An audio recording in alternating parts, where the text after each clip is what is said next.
Thank you for tuning in to Artist Expression with Alma Love. My name is Jennifer Lyons, and I am your host tonight. We're having a wonderful show with a tribute to Black History Month today. So please help me welcome our first guest, Daquan Richards.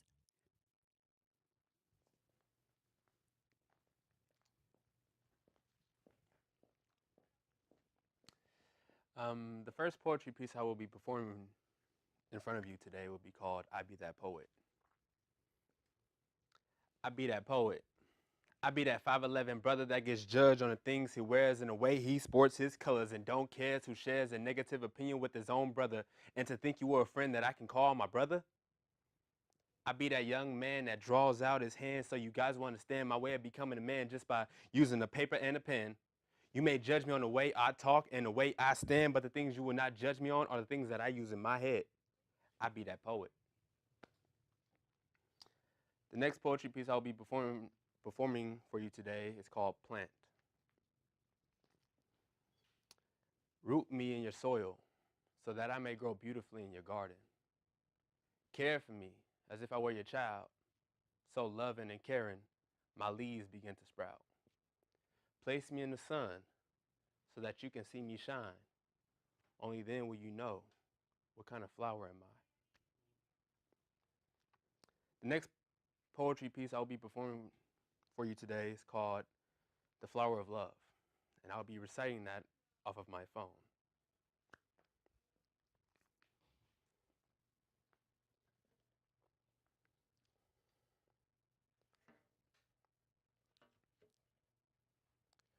Like her sisters, she was plucked from the garden, chosen with admiration, ingrained from the heart, pumping out her endless feeling of love that seems to be pouring out as if it were flowing like water.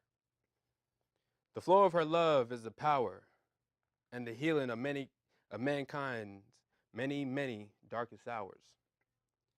She gave life where hope had been lost. She was there by the bedsides of many when death made the call. Her love is her beauty, complimented by all. And just like men on Valentine's Day, she's the one who says it all. From the I loves to the I do's to the deathbed of hurt, she's always there to help comfort you through your sharp pains of hurts. She's the love that really comes through in the form of a flower, loving every bit of you, despite your outcomes of truth. She is the flower of love, a means of protection from the beast of hurt who constantly wants pain to be afflicted. Although she is like us, she as well was made imperfect. But in the eyes of God, you were both made perfect. Thank you. Beautiful pieces. Introduce yourself, please. My name is Daquan Richard, And Daquan, where are you from? East Palo Alto. East Palo Alto love. I have a special affection for this gentleman right here. Both of us are from East Palo Alto, but our families are from Rain, Louisiana as well. So our roots go deep, deep, deep. So, Daquan, tell me what's your inspiration behind the first poem? The first poem was a poem that was put together by me and my poet teacher, Mm-hmm. or my teacher, Miss Chillin. Um, it was a poem that was put together because at the age when I was writing it, I was being bullied because of how I looked, because of how I spoke, and how Mm-hmm. I thought, because I didn't think or speak like everybody else. Okay. And so I was teased and made fun of because I wasn't like everybody else. Mm-hmm. So, did this help you through that challenging time in your life? It did. Great, great. Sounds like you had a wonderful teacher. I did. All right. So, what's the inspiration behind the second poem? The second poem basically relates everyone in a sense to a plant because a plant, in order for a plant to grow or a flower to grow, it needs nutrients. It needs the proper nutrients in order for it to grow beautifully. Mm-hmm. And just like that plant, everyone in the world, in a sense, needs that nutrients in order for them to blossom to the person they desire to be. Beautiful, beautiful. Yes, I love that analogy. And the third poem, what was your inspiration? The third poem basically just relates to all the emotions we go through as humans. Mm-hmm. You know, death, birth, love, all of it, relating it to a flower because a flower says it all for us Mm-hmm. when we don't really have the words to always say what we would like to say. Well, wonderful job. Thanks again. I know you were on our show previously, and we always love to hear what you have to say, see what you have to show. And you've just been a blessing not only to our community, but to the world. I understand that you have traveled and you have done so many wonderful things in your journey. I love you and bless you. Thank you so very much. Thank you. All right. So, to continue with our show, I have a wonderful woman to introduce. Let me introduce Mama Keisha Evans. Thank you, Mama Keisha. The drum. When the egg and the sperm unite within the mother, the resulting zygote begins to pulsate. The heartbeat begins.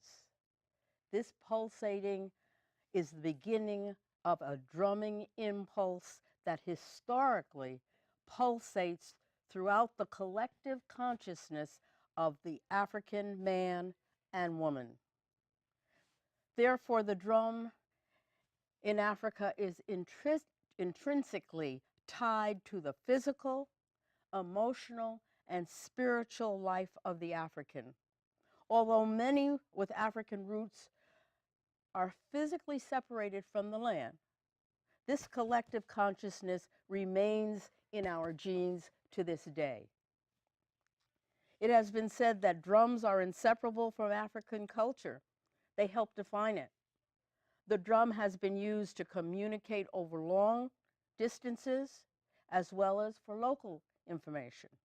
It's been used in many rituals for healing, celebrations, passing on communal history, spiritual communications, and Thanksgiving, at planting time, at harvest time, at times of birth, and at times of death.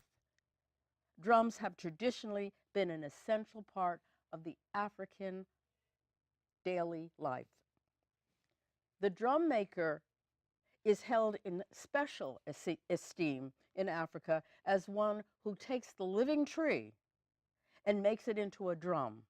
The spirit of the tree remains as part of the new creation, and the animal skin that is the drum head is treated with respect in honor of the animal that gave its life so that the drum can exist. Drum making in this country has continued from the time the first African arrived. And in that tradition, Charles McKnight of Sunnyvale, California, makes drums. It is he who said, "The drummer has given life back to that skin of the animal." The tree remains alive as long as the drum is being played. I'd like for you to meet and hear and see the blessed hands of Charles McKnight as he explains to us as a drummer how he makes these drums. They're not just, they just don't spring up. They come through his spirit, through his collective consciousness, the drum in Africa. Charles?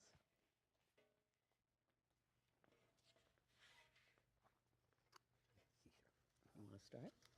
Oops. Well, like Keisha said, I make drums.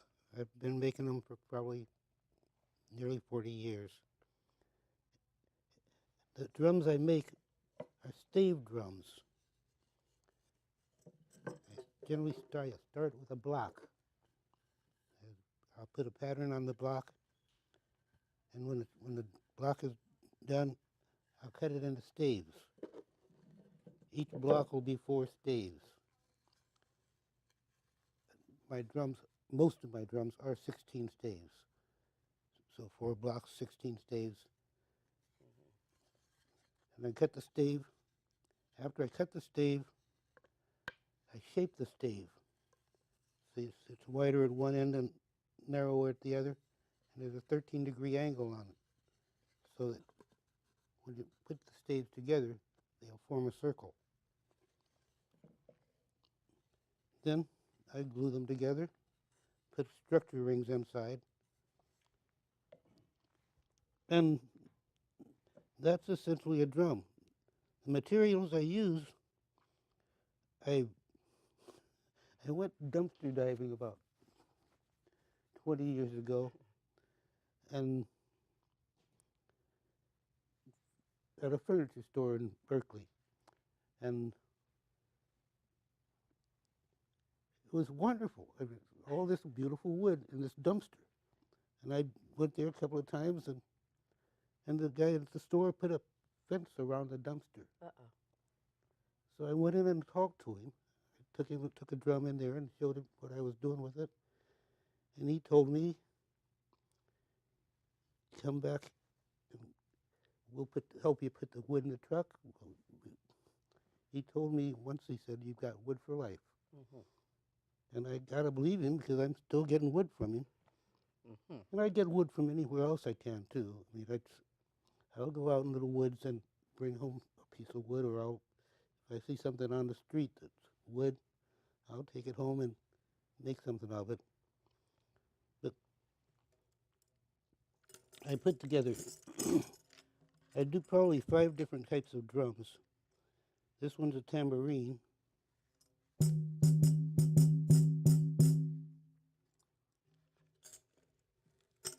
And this one, I really don't know what to call it, but you can see it's got the conga shape, but being open, it can't qualify as a conga.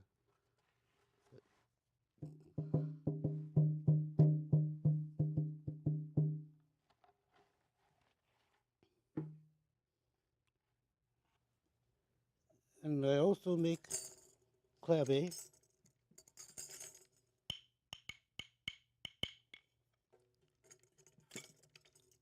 shakers, and I make harps, I make stringed instruments, and kalimbas. Uh-huh. Don't forget the kalimbas. Yeah. But that's essentially what my life is about. Have you ever taught others to make any of these instruments or any of the drums? I've not taught drum making to anyone. When I first started in this, I wasn't making drums at all. I was making wooden furniture. Mm. And we did work with some young people in that place. Mm. But the drums just sort of came along. I don't know. Once I started doing them, I'm not able to stop. It's just, I figure if I don't do it, it won't get done, and there won't be a drum like this, unless I make it. So I make it. So you make. Can you guess how many drums you have made? More than 1,000. Thousands. Yeah, I've made more than 1,000 drums. And you sell them and give them away, and you I sell them, I give them away, just and share them. all of that. I said you had blessed hands. I think you do. It's definitely a gift. I mean, I never studied any of this. It just came to me, and like I said, it came to me, and it's mine. I got to do it. Mm-hmm. And share it. I love sharing it. Mm-hmm. And you play drums yourself. Oh, absolutely. We got a regular Saturday circle. Mm-hmm. Mm-hmm. Yeah. Yeah. Well, it's humbling to stand here with an authentic drum maker. Your work is beautiful, and it is certainly, you've been sharing it with everybody. Thank you.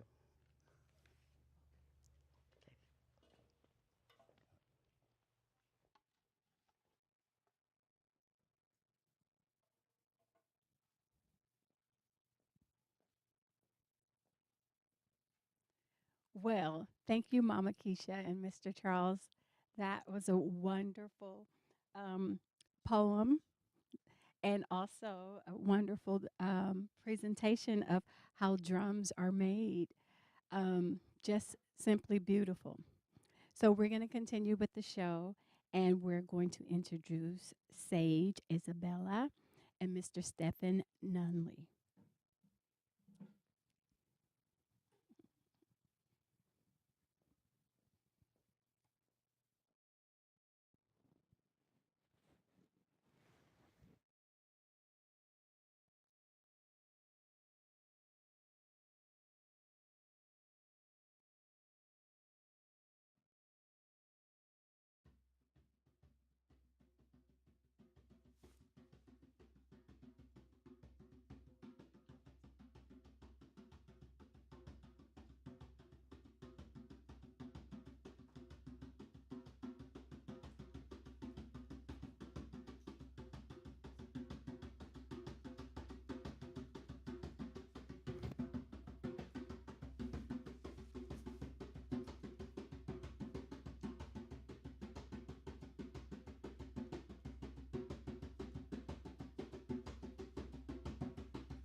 Wow, aren't you blessed?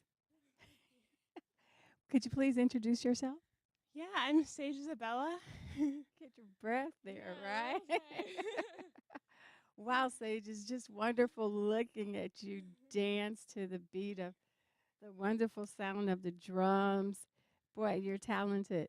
So tell us, how did you start doing this? I started dancing when I was about 5. My mom put me in ballet classes. And then when I was around 12, I felt like ballet didn't really fit me very well. And I felt like I didn't really fit in with the ballet body type, and it wasn't the style that connected with me the most. And I stopped ballet, started taking hip hop classes, belly dancing, African dance, and then just kind of never stopped since. Since you were 12? Yeah. Wow. Okay. So African dance moves you more than, say, hip hop? I think they both do. I think anything with like a beat really gets me going. So, Anything with a beat, huh, other than ballet. other than ballet, it was just a little too structured for me. Yes. Well, we really enjoyed you dancing, and we're grateful and thankful that you've come to perform for us. Um, Tell us a little bit about yourself. Do you mind coming and talking to us? So, could you introduce yourself, please? My name is Stephen Nunley, and I live in Fremont. Um, I actually have been a part of the East Palo Alto teaching community. I taught in East Palo Alto for over 10 years. Primarily, I began playing the drums out of high school, and I listened to a lot of R&B, Curtis Mayfield, Donny Hathaway, and those the drummers that played with those particular musicians, they were my chief influences. Elder Ruin and drummer by the name of Master Henry Gibson. And so as the years passed, I've just basically continued playing conga drums, and so that's primarily what I have to say. And so, yeah, but those were my influences. So you said you taught in East Palo Alto. Did you teach drumming in East No, Palo Alto? I was an English teacher. Yeah, I taught English for about 12 years in East Palo Alto, all over East Palo Alto, Ravenswood Unified School District. Yeah. Mhm. So when did you pick up the drums? I picked up the drum. I picked up the drum out of high school. Out of high school, listening to black music, and I always loved the sound of the drums. Yeah, and so that's how I got started, and I've just been playing ever since. And so I continue to play today. Hmm. Thank you so very much. Thank you. You guys performed really, really well. So if you don't mind, can you continue to take us on out of the show today? Yeah, sure. Okay. If you don't mind, I'd actually like to play the cajon and play more of a hip hop style, and so I'm gonna play, and then she can dance. But it's gonna be primarily hip hop. So that's okay. Okay, thank you. All right. Thank you.